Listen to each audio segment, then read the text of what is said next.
Joe's dreams were finally coming true, but then something else came a little bit too early.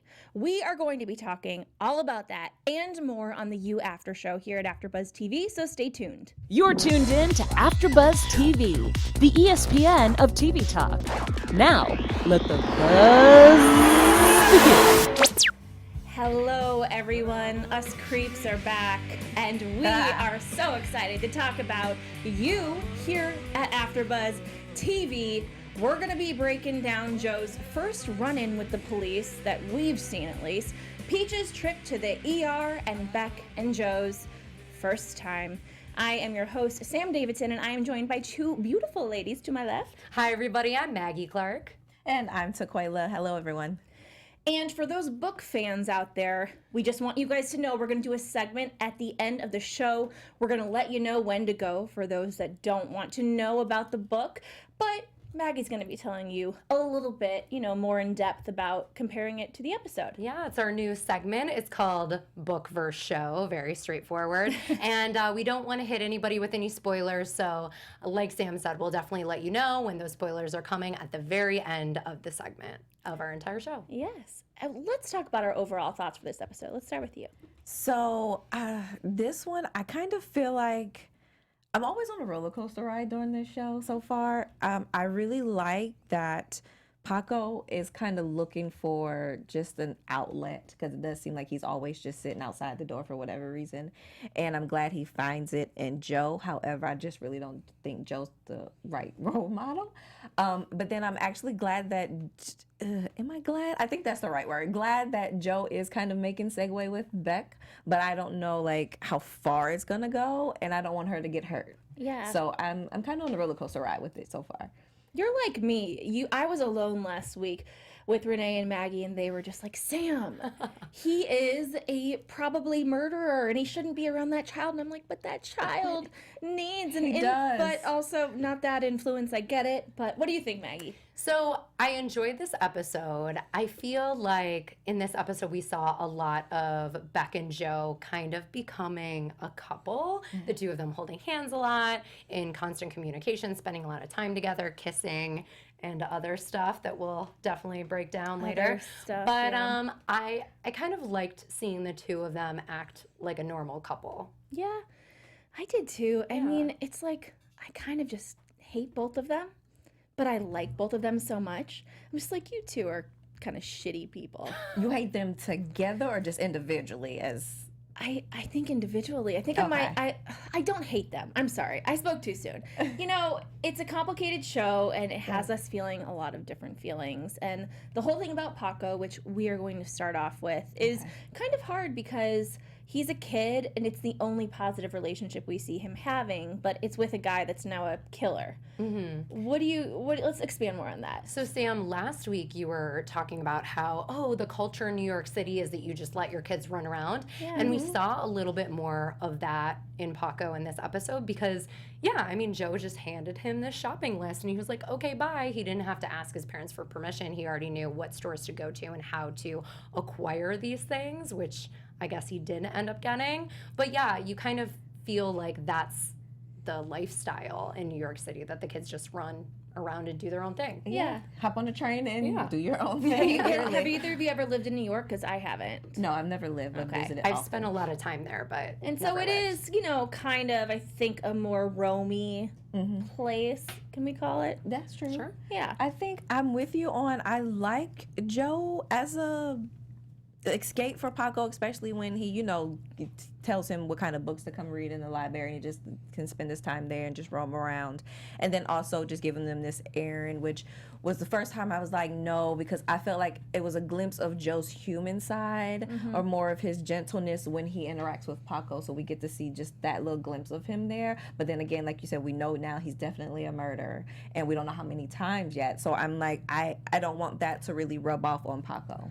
Yeah. Or get involved in any way. I mean, it's so funny when we talk about TV shows, just totally objectively. Someone will be like, of course not, stay away from that man. He has a dead person in the basement. But there's just this side to Joe that, I don't know. I mean, when he was talking to the police, it was so amazing to me how quickly he was able to recover from the accusations that were upon him, that he immediately had this whole story built out with the garden. And it was just really fascinating to kind of get that glimpse inside of his brain. Either he already came up with a contingency plan, or he's that twisted that he's able to come up with that kind of thing so quickly and be so convincing. And I didn't know the things that you need, which again I thought was pretty funny. How do you murder someone? How do you clean up a murder? You go to your job, i.e. the library, find a book on it, and then plan it. But I also thought it was kind of ironic that, or a little bit funny, that the same items is what helps you plant and nurture a garden. Right. So I just thought there was a little bit of comedy in there at that point to me, or was eye-opening, or at least. Oh yeah, we're going full circle here. Yes. I did write down the list if you want to go through it again. Oh, it's no. pretty crazy. I pressed pause because I was so impressed with these things. So potassium nitrate, 6 rolls of duct tape, which is a lot, fire starter, twine, burlap, wood stakes, tarp, and plotting soil. And he really did use Paco. I mean, he put this little boy in this position to buy these tools to assist him in his murder. And that's the thing I didn't like between the relationship. As long as he kept it pure and honest when he conducted whatever conversations, interactions with Paco, I would like. Right. But now he's got him involved in killing his accomplice to murder. So I don't like that part. Well, I think agree. Paco hopefully would be able to get away with whatever he's doing, as he's a minor and all of that. But I agree, he took it a step too far, and there was an awesome fan last week that tweeted at us and showed us a preview that I guess we hadn't seen for the rest of the season, which is that Paco does in a way become complicit, with some of his crimes. So stay tuned for that, guys. Let's talk about Peaches. Peaches. All right. So first, Bex is out for drinks with her girlfriends, and it's so funny seeing these things filmed from this outsider point of view, and then you kind of think, wow, me and my friends must kind of sound stupid, or what would I sound like if someone's just literally creeping on me at all times and judging me in these weird ways? I think it comes to the issue where you want more for your friend than what your friend wants for herself or himself. So I kind of feel supportive of Peaches a little bit, but then at the same time I feel like she's just so brash and judgmental, and it's not the way, the communication style for Beck to receive it and to be uplifting, I think, in the manner that she would want it to be. Yeah. So I feel like, or just going back to our regular friends, like my group of friends, we kind of all know how to give information to each other, and the fact that if one is extra sensitive, we know how to give it to her. If one can take harsher criticism, we can just give it to her straight. So I kind of think that balance needs to happen for them to really mesh well enough. Yeah, and I don't really think Peaches, which one is it? It's Peaches. Peach. It's Peach. Peach, okay. Good question. Really, it's so stupid. But yeah, Joe's spying on them, and then they basically, Peaches has an illness of, some sort. They made it seem as though it was kind of a hypochondria, some hipster weird disease. I'm not one to sick shame. People have lots of ailments. Yeah, but Joe was trying to kind of catch her in a lie. She said, I can only have, alcohol with a high pH. Right. And he's like, well, what about was it Jaeger bombs that you were shooting? And she's like, oh, well, it flares up occasionally. So he was trying to catch her. So he's suspicious of her. She's obviously suspicious of him. And then she notices that one of her books is gone. She thinks that it was Joe that is the culprit. And then she knows that Joe is over at Beck's place, and then she just conveniently shows up with this flare-up of her disease right when Joe and Beck are about to hook up for the first time. Yeah, I think Peach might be a creep too. Yeah. I think she's just controlling. I think it's just she's used to, or she just wants it her way, or maybe just her. She seems like she has influence and money and status in school and in their life as growing up as friends. So I feel like she's just controlling, and she's always the one being the leader in essence, and everyone else follows. Oh, definitely. Like the Mean Girls. I feel like she is the head Mean Girl. Beck is kind of like her little minion. Exactly. Right. And then Peach, because she comes from such a wealthy background, I think she realizes that Beck has so many money struggles, and in her mind she thinks she's being a good friend by saying you should be with a guy who's well off and somebody who can and take care of you. Yeah. Because that's what you need, because then you wouldn't have any struggles, and you can't be with this guy who works at a bookstore, because, you know, then you're both going to struggle and it's just going to not work out. See, again, the advice could have been sound if she chose her words differently. Right. So, yeah, I just think it's her way of trying to,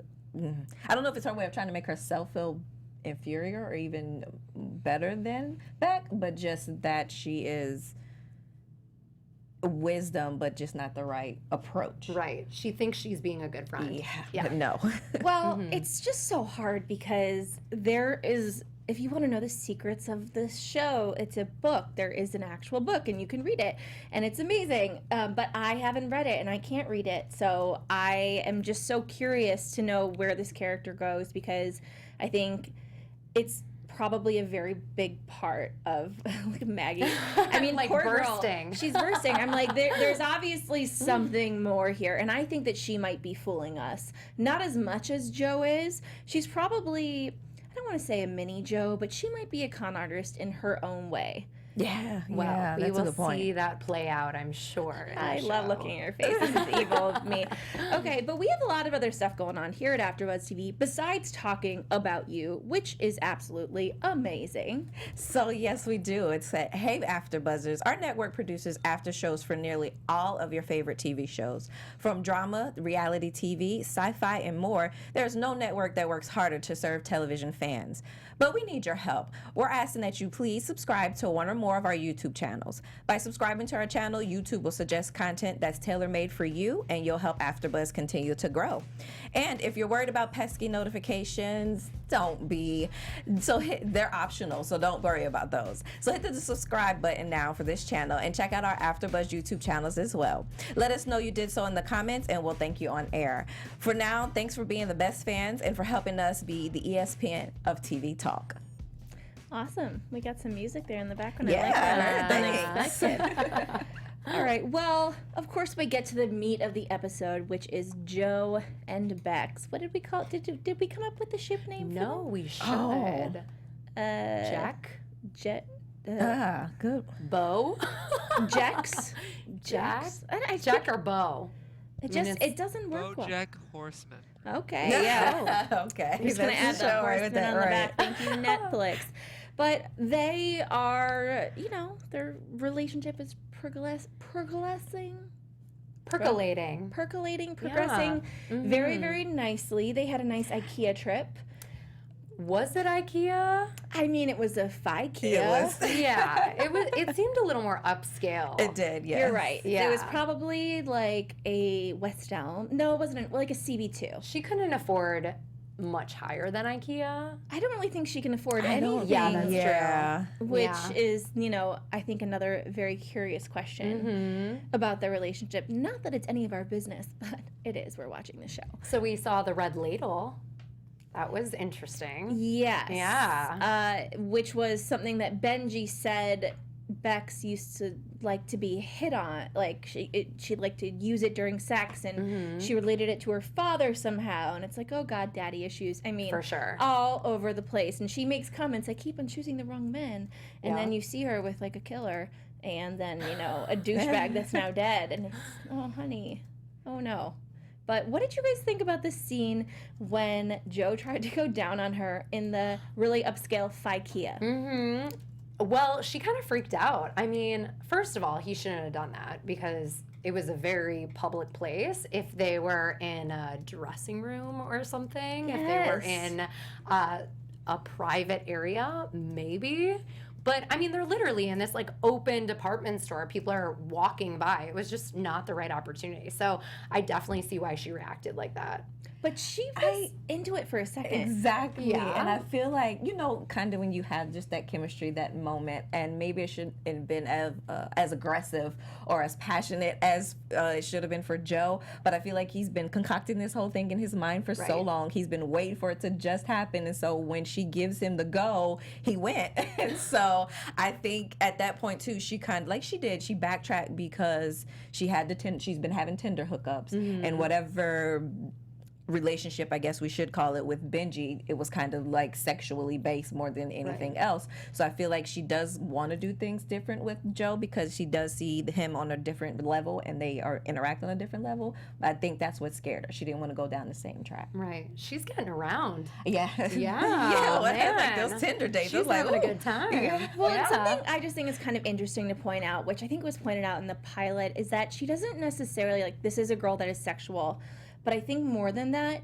she likes the attention she's getting from men, and that she's probably not even having orgasms from these encounters, and that was mentioned, and it's something just more that she wants a male's validation constantly. She's not a Samantha of Sex and the City that literally can orgasm by doing anything. Like, I don't think this is a girl that really has that much pleasure in it. It's just validation. It sounds like that's more wrapped into her daddy issues. Yeah. Like she just needs attention from a man. So that's a good point. That's true. I want to bring up the fact that Joe was super creepy in the store, and he was like, "Oh, well, your bedroom isn't big enough for a king bed." And she's like, "How would you know that?"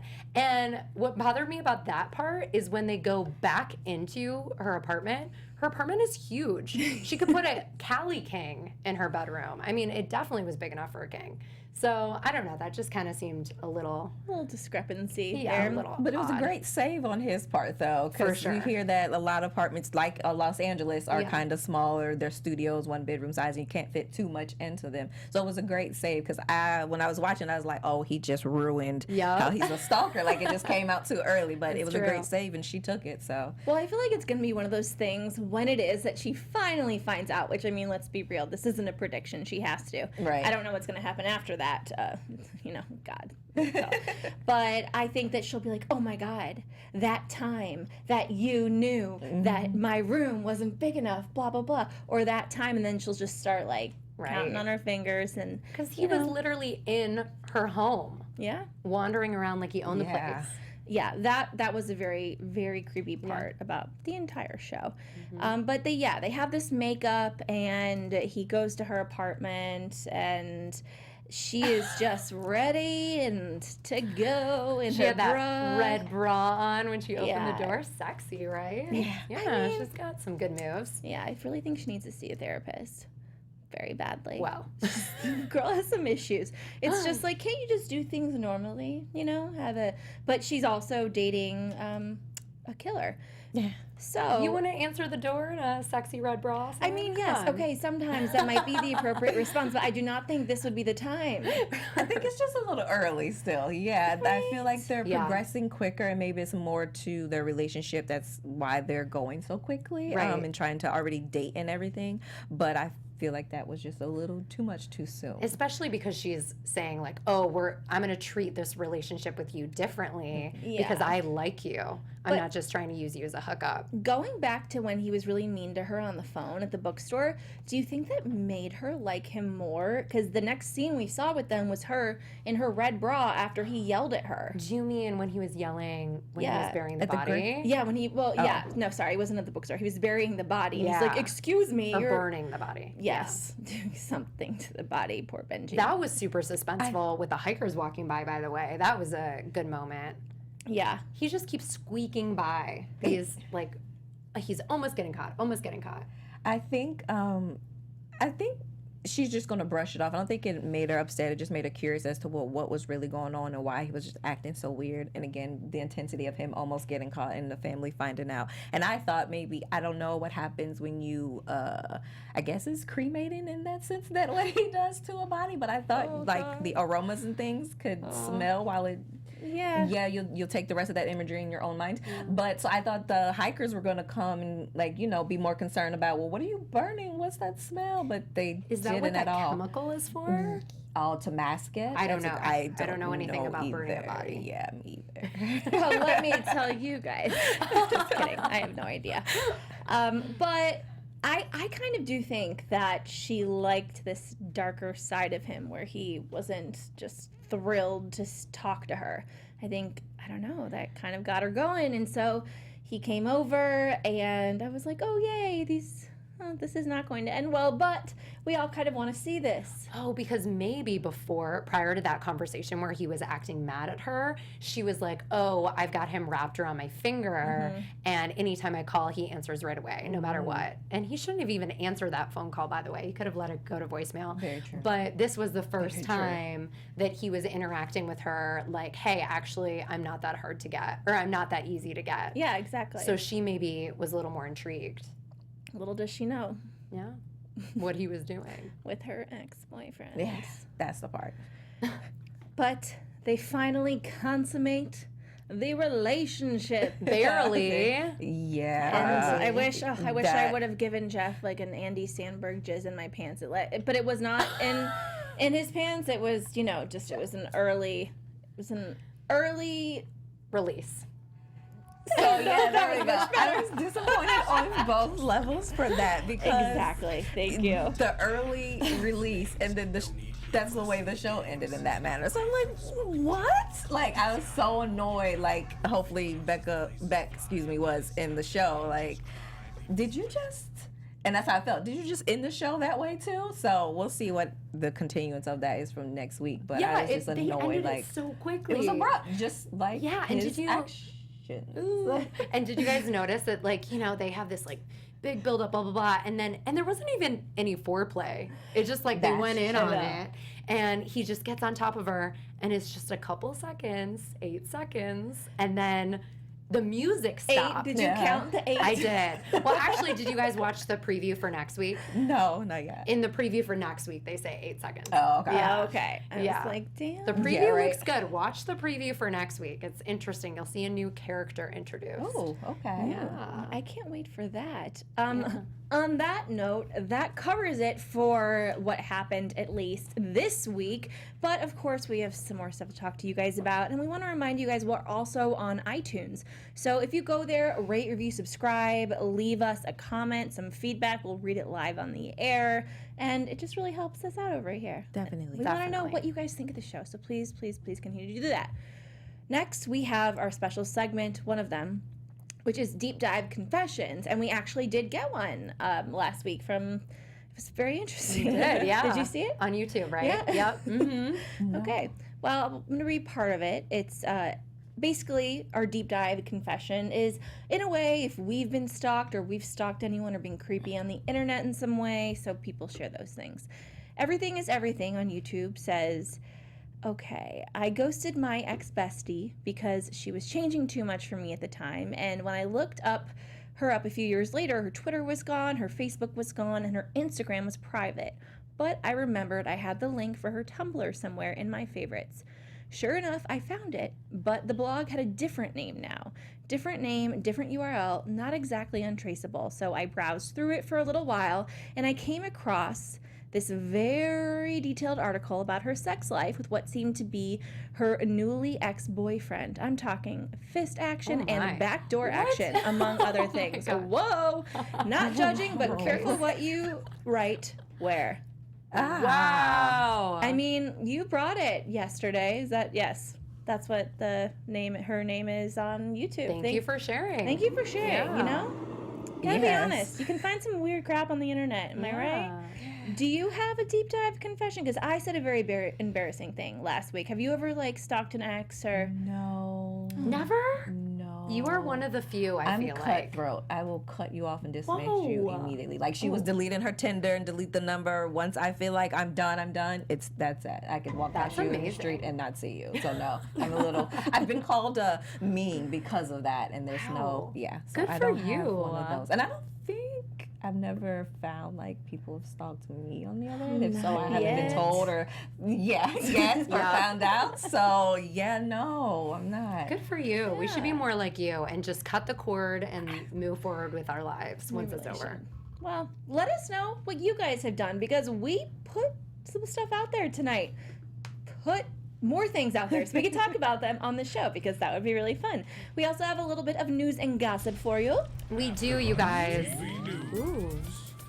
That was a cool intro. Awesome. So just a couple little tidbits about the show for news and gossip today, you guys. First of all, I looked up on IMDb Pro and the movie meter that ranks what the most searched titles are for the week. Our show, You, is number 116 on IMDb Pro. So if you're interested in getting that number up higher, just make sure you search You on IMDb. And one thing I found on IMDb that I thought was cute is that in France, the show is not called You or Vous. It's called Parfait, which means perfect. So I thought that was cute, right? And then recently, Penn Badgley was asked about a potential Gossip Girl reunion, which I think we would all love to see. Definitely. Some more Dan Humphrey and some more Blair and Serena. And he said, quote, "I would do it if Dan got to kill them." So this is really showing me that Penn is enjoying playing a murderer. If he wants to take murder back into his old role of... I can't believe he said that. Isn't that crazy? Wait, did you guys know there's an actual Gossip Girl book that is a spin-off, essentially, but the same writer that wrote the Gossip Girl book, and it's a murder, and Serena kills everybody. What? Yeah. Well, you just gave it away. No, it's the whole thing. It's the whole point of the book, though. It's like in her eyes, and she does. I have it. I'll link What's it to you called? guys. Killer Gossip Girl or something. I need to read that. It's for like sure. just basically the same book, but it's in gold, and it's about them murdering Each stuff. other. Yeah. And then on the same topic, Leighton Meester recently said that the show, quote, wasn't the healthiest environment, but she wouldn't want to go back to it, even though it was a very special time in her life. There's always one. I know. And that hurts my heart because her character was so huge. Well, I guess epic. Yes. Dan's gonna have to kill Blair Yeah. in order for the show to come back. You know what? That would make sense. Yeah. Well, there it is, you guys. All right. Heard it here first. The writers can get on it. Exactly. Yeah. I'll help on that. I have some ideas. Let's get into some predictions from next week. And now, your AfterBuzz TV predictions. Who wants to start? Go for I it. only have one. It's just that I think Joe stole the book from Peach, no S, E-S, Right. Peach House because, or in that part, I think he's trying, I don't know if he's trying to isolate Beck from everybody, like all the girls, Anika and the other one too, or if it's just Peach because he doesn't like her and he see how unsupportive that she is as a friend.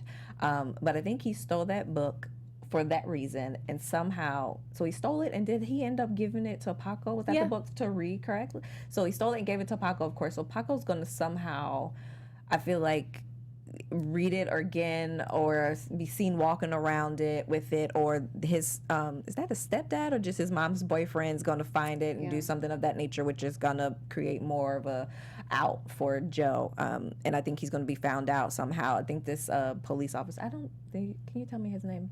Not the police officer, the Paco's stepdad or mom's boyfriend. Douchebag. Is it Ron or something? I don't. Yeah, it's okay, Ron. I keep forgetting. I don't know. So douchebag works.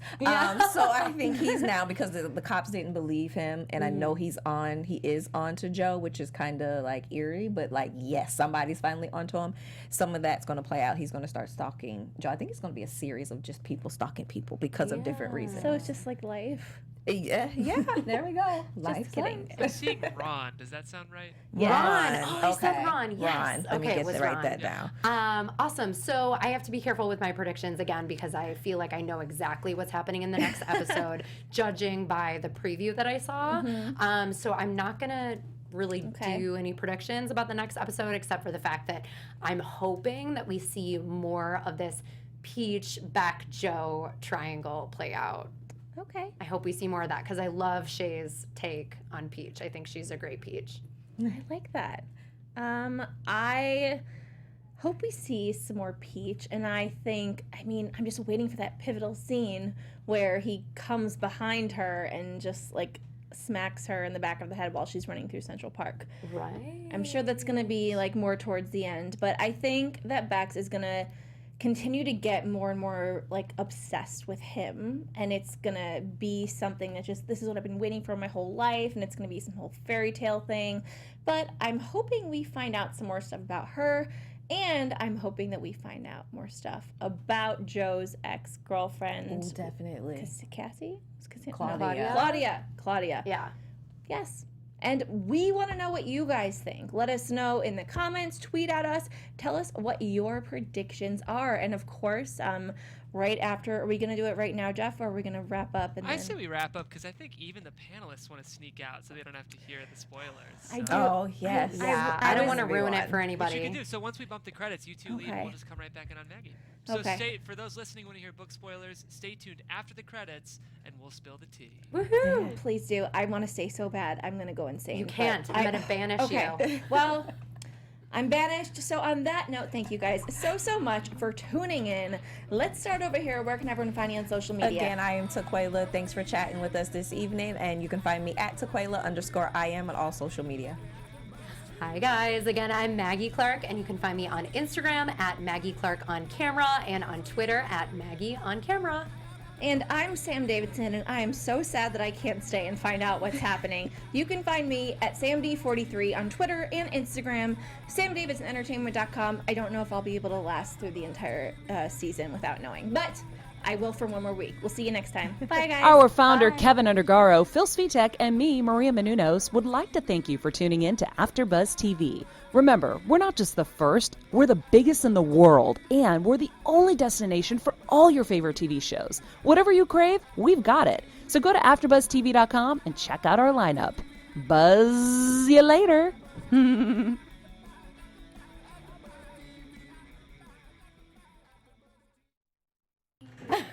So sorry, I forgot. All right, guys, again, please stick around. If you have read the book, and you want to talk about the show versus the book, stick around. We're just going to kick out the other panelists, and then I'm going to just go through a couple major changes between the book and the show. Don't go anywhere if you read the book.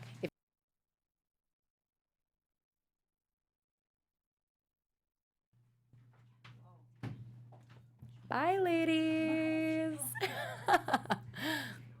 All right, guys. Again, I'm Maggie, so I'm going to be talking about the book versus the show. So I've got a couple different topics. So first, I want to talk about this broken bed situation. So in the show, it looked like they didn't go to IKEA. We already covered this. In the book, they certainly said it was IKEA. And in the book, it was Beck asking Joe if he would go with her. So it was almost like he was being used, like, oh, it's this puppy dog guy that's following me around. I'm gonna see if he can come with me to IKEA and help me get a new book or a new bed. But in the show, we saw Joe actually asked Beck to go to the furniture store to buy a side table. And she was like, oh, how did you know? I actually need to go there too. So the whole Joe going down on Beck situation that happened in this furniture store, we as the book readers know that that actually happened in Macy's on a different trip that the two of them were on together. And they were in the dressing room, if you caught me mention the dressing room earlier in the show. And she loved it. It was a lot of fun, and she actually started to make the move on Joe, and Joe said, you know what, I'm going to make the move on you. And it was a lot of fun. It was kind of fun to read about that in the book. It was pretty sexy. And then in the book, we see Joe putting the bed together alone, but in the show, we saw Joe and Beck doing the bed together because in the book, Peach all of a sudden arrived at Beck's place and said, oh my gosh, I'm having a flare up, I'm sick in the bathroom. And Joe was kind of drunk on vodka, putting this bed together alone without any help from Beck. So I do prefer that in the show, they made the two of them do the bed together. I think that was a little more fun to see them share that responsibility. Talking about her dad. So it was interesting to hear her talk about her dad because us as the book readers know that her dad is alive. And if you saw the preview for next week, you see her meeting up with her dad, and then Joe is peering at them through the window of the motel saying, like, who is this older guy that she's meeting? But we know who it is. So I think the next episode is going to be really fun to see her kind of have that relationship with her dad and then eventually reveal that to Joe. Okay, so the third topic I want to talk about is sex. So the sex that the two of them had together, I felt like it was such a drawn out topic in the book. It took forever for the two of them to sleep together. And then here we are in episode 3 and it already happened. And then if you guys remember in the book, it was so interesting because Beck was hired by Joe to work at the bookstore, and then he sent her home and said, oh, you know, your outfit's too slutty, go put on something else. And then she started sending him sexy photos, and then she shows up back at the bookstore, and then they have sex for the first time in the book dungeon in the basement of the bookstore, right where Benji's dead body was. So I think that I prefer that to them having sex in her bed at her apartment. I think it was more fun to see that in the book play out in the bookstore. But same, it was 8 seconds both in the book and in the show. And then just a couple other characters I want to mention really quick. There's Ethan, who works in the bookstore. It's kind of cute to see him because he was also in the book being kind of like a funny, goofy, really happy, positive guy. And he says some of the same things, like he wants to learn Spanish through Enrique Iglesias. Really cute there. And since we saw Blythe for the first time in this episode, I wonder if in the show we're going to see Blythe and Ethan get together like they are in the book. So we'll have to wait and see. And it was funny earlier, the other girls were talking about Beck going to see a therapist. Well, we do know that Dr. Nikki is coming into the storyline, and he's played by John Stamos, and he's only in 2 episodes. So I'm really hoping that we see a really fun, exciting way that they play out the Dr. Nikki story, because all of us book readers, again, we know his fate. And then we have Claudia. So Claudia is interesting because if my memory serves me, Claudia is the ex-girlfriend of Joe. And I was peering on IMDb, and there's an actress who plays Claudia, and she is in 5 episodes. So spoiler alert there. We're going to see some Claudia. I don't know if it's going to be flashbacks or maybe she's alive in the show. We'll have to wait and see. So you guys, that was a lot, but it's really fun for me to be reading the book. I haven't quite finished it. I have about 10-15% of the book left, but if you want to talk more about the book with me, I would love for you to DM me on Twitter or on Instagram. I would love to chat with all of you book lovers more about this topic. It's really fun to compare the two, the book and the show. And next week, I'll be back here talking about the book and the show again for a final segment. So thank you so much for watching, you guys. Again, I'm Maggie Clark, and buzz you later.